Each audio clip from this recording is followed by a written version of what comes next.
Hello, everyone, and welcome back to Learning English with Podcast Conversation. I'm your host, Tony, and with me today, as always, is the wonderful Jenny. Hi, Tony. Hi, everyone. It's great to be back. I'm really looking forward to today's topic. It's something I think many people, including myself, find challenging. Absolutely, Jenny. Today, we're diving deep into the art of saying no, setting boundaries with grace. It sounds simple, right? Just say no. But it's often much harder in practice, isn't it? It really is. I mean, who hasn't felt that pressure to say yes, even when your brain is screaming no? I know I have many times. It's like a universal struggle. Exactly. And that brings us to our first main point. Why is it so hard to say no? Jenny, from your perspective, what do you think makes it so difficult for people? That's a great question, Tony. I think one of the biggest reasons is the fear of disappointing others. We don't want to upset someone or make them feel bad. It's like we're afraid they'll think we're unhelpful, or, even worse, selfish. You hit the nail on the head there, the fear of being seen as unhelpful. I often worry about that too. Like, if I say no, will they think I'm not a team player at work? Or that I'm not a good friend? Right. And then there's the guilt trip. Even if they don't explicitly make you feel guilty, we often create that guilt for ourselves. We feel bad for not being able to help or participate. And sometimes, we even fear missing out, FOMO. If we say no to a social event, maybe we'll miss a great time. Oh, FOMO is a big one, especially with social media these days. You see everyone having fun, and you think, maybe I should have said yes. But then you remember you're also exhausted from saying yes to too many things. I remember once, a few years ago, I said yes to a work project that was clearly too much for my plate. I was already swamped, but I felt this huge pressure to be the person who always says yes. And honestly, I ended up working late nights, feeling stressed, and the quality of my work probably suffered a bit. I really regretted not saying no then. Wow, that sounds really tough, Tony. I can totally relate. I once had a friend ask me to help them move apartments on a weekend when I had already planned a quiet day to just recharge. I really wanted to say no, but she kept saying things like, it'll just be a few hours and I really need your strong arms, and I just couldn't bring myself to decline. So I went, and yes, I helped, but I was exhausted and grumpy the rest of the weekend. My quiet day was gone. I learned a lesson that day about protecting my own time. The strong arms guilt trip. Classic. So it's clear why it's hard. Now let's move to our second point. How can we say no politely? Because no can sound very harsh if not delivered well. Jenny, what are some phrases or approaches you use? Okay, this is where it gets interesting. I've found that sometimes a direct but polite no is best. For example, no thank you, I can't make it. Or, I appreciate you thinking of me, but I won't be able to. It's clear, but the thank you or I appreciate you softens it. I like that. Direct, but with a touch of gratitude. It shows you've considered the request. What about when you need a bit more time or don't want to say a final no right away? Yes. The indirect approach or delaying tactic. This is useful. You can say something like, let me check my schedule and get back to you. Or, I need to think about that, I'll let you know tomorrow. The key here is to actually check your schedule or think about it and then get back to them. Don't just use it to avoid the conversation forever. That's a crucial point, Jenny. It has to be genuine. No ghosting after you say you'll think about it. What else? You can also offer an alternative, like I can't help with that specific task, but I could help with something else that fits your availability. Or, if it's an invitation, I can't come to your party on Saturday, but I'd love to catch up for coffee next week. This shows you're still willing to be helpful or maintain the relationship, just not in that specific way or time. That's a very empathetic way to decline. It says, I value you, even if I can't do this one thing. I often use phrases like, my plate is full right now, or I'm really stretched thin this week. It's a polite way of saying I don't have the capacity without over-explaining. Yes, my plate is full is a great one. It's universally understood. Okay, so we've talked about politeness. But even with polite words, sometimes the guilt still creeps in. This leads us to our third point.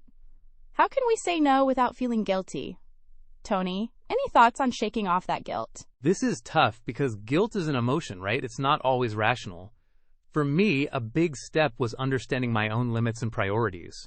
I ask myself, if I say yes to this, what am I saying no to?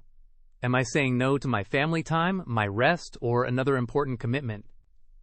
When I frame it like that, the no to the request becomes a yes to something more important to me. That helps a lot with the guilt. That's a powerful way to look at it, Tony. It's about recognizing that your time and energy are finite. You can't do everything. For me, it was also realizing that no is a complete sentence. I don't need to give a long, detailed explanation or an elaborate excuse. A simple, polite, no, I can't, is enough. When I started doing that, I found people actually respected it more. That's so true. Over-explaining often makes it sound like you're making excuses, and then people try to find solutions for your problem, whereas a firm but kind no leaves no room for negotiation. It's like, this is my boundary.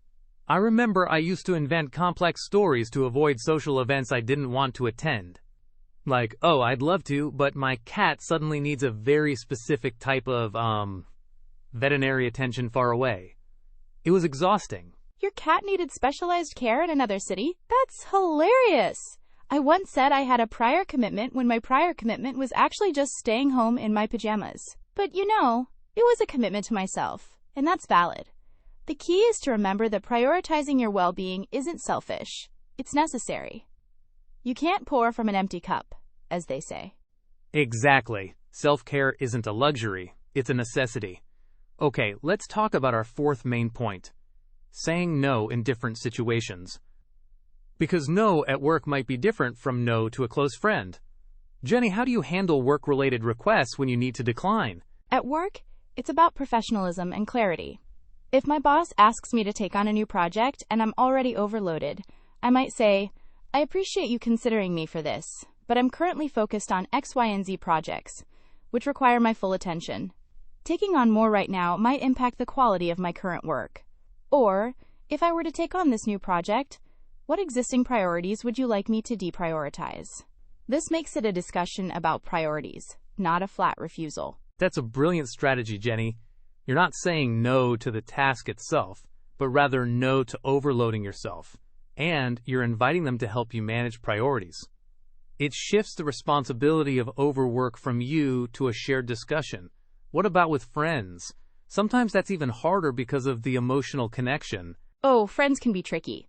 With friends, I try to be honest but gentle. If a friend asks for a big favor, like borrowing money, or for help moving, and I can't or don't want to, I might say, oh, I wish I could help you with that right now, but I'm not in a position to. Or, that's a really big ask, and unfortunately, I just don't have the capacity for it at the moment.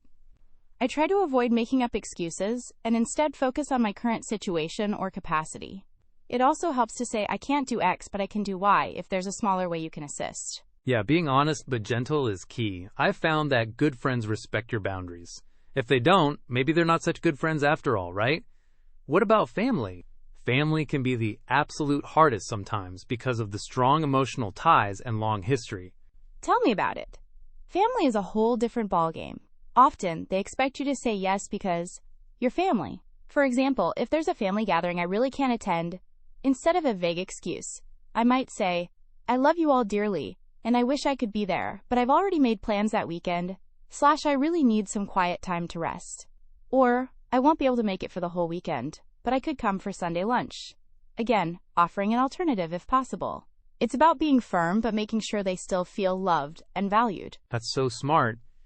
Acknowledging their feelings in your relationship while still holding your boundary, it's a delicate balance. I think I need to practice that more with my family. My mom's famous for saying, oh, it's just a small thing, when it's never a small thing. Now, for our final point, and probably the most motivating, what are the benefits of saying no? Jenny, how has saying no positively impacted your life? Oh, the benefits are huge, Tony. Firstly, I have more time and energy for what truly matters to me. When I say no to things that don't align with my priorities, I can say a more enthusiastic yes to the things that do. It's about quality over quantity. I completely agree. My stress levels have significantly decreased since I started being more intentional about saying no. I used to feel constantly overwhelmed, but now I feel more in control of my schedule and my life. Absolutely. It also leads to reduced stress and burnout. And here's something interesting. I've found that when I started saying no, people actually started respecting me more. They saw that my yes was truly meaningful because I didn't just say yes to everything. They learned that my boundaries were firm, and that made my yes more valuable. That's a fantastic point about gaining respect. It shows you value yourself, and that teaches others to value you too. Plus, you get to live a life that's more aligned with your own values and goals, rather than constantly reacting to others' demands. It's about taking back control of your own narrative. Exactly. And for me, it has led to better quality yeses. When I do commit to something, I can give it my full energy and attention because I'm not spread too thin. That feels so much better for everyone involved. Wow, what a journey we've been on with no. From the fear of saying it to embracing its power. So, Jenny, to wrap things up, what are your top 3 key takeaways for our listeners? Okay, my first takeaway is practice makes perfect. Start small. Don't try to say no to your boss's biggest request tomorrow. Maybe start by declining an invitation you're not excited about, or saying no to a small favor that doesn't really fit your schedule. The more you practice, the easier it gets. Great advice. My second takeaway is prioritize yourself. Your time, energy, and mental health are valuable. It's not selfish to protect them. Saying no to someone else often means saying yes to yourself, and that's incredibly important for your well-being. Couldn't agree more, Tony. And my third and final takeaway, be clear and kind. You don't need long explanations or excuses. A polite, firm, and honest no is often the most respectful way to communicate your boundaries. Politeness doesn't mean saying yes when you mean no. Perfectly summarized, Jenny. Be clear and kind. That's a great mantra. To all our listeners, we hope this conversation has given you some valuable tools and the confidence to start practicing the art of saying no.